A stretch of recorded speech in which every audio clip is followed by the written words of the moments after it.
What's up everyone, welcome to your 6th Photoshop tutorial. Last time we talked about basic brush settings, and this time I want to be talking about the modes that you can use with your different brushes. Now of course the one that we talked about before is the normal mode, and this is for just basic painting and drawing when you have a blank canvas of an image. And the next mode I want to talk about is the dissolve mode. What this brush does is give you scattered pixels along the image.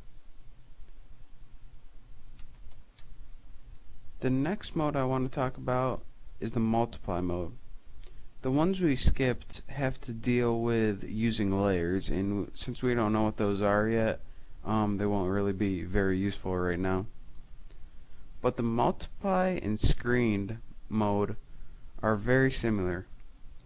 They both combine the foreground color and whatever color we're using for the pixels to make a whole new color. As you can see, since we're using red, it combines red with the colors of the fish to produce a new color on the image.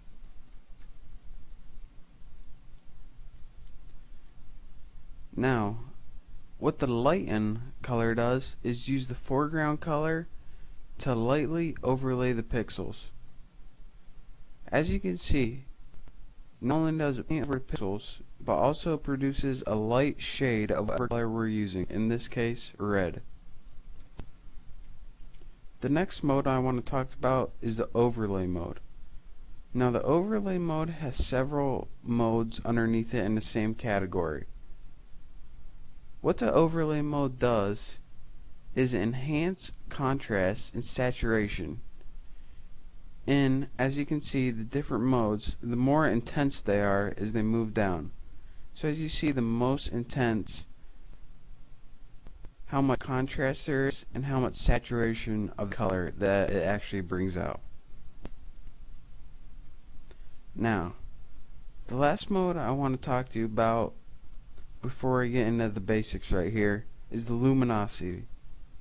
Now what this does is illuminate or darken the pixels when you use either the black or white paints.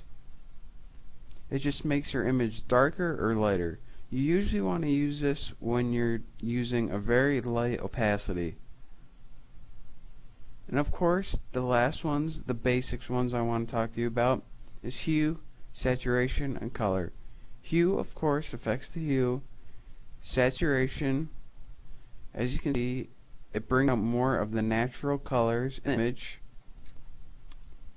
And color is the same as the color replacement tool that we talked about in the last tutorial. Just replaces the color with a light shade of your foreground color.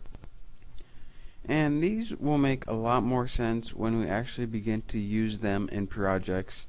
And they kind of look like they all do the same thing now, but once you start using them, you'll see that they're a lot different and very useful.